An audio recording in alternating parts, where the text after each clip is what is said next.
How to fix Telegram password issues. If you are logged out or your Telegram password is not working, here's what to do. Telegram does not use traditional password. Logins are verified using your phone number and a code.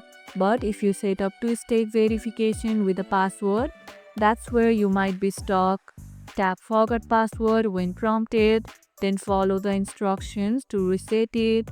You'll need access to the email linked to your Telegram account. Can't access the email? Unfortunately, Telegram can't bypass two-factor authentication for security reasons, so you may need to create a new account.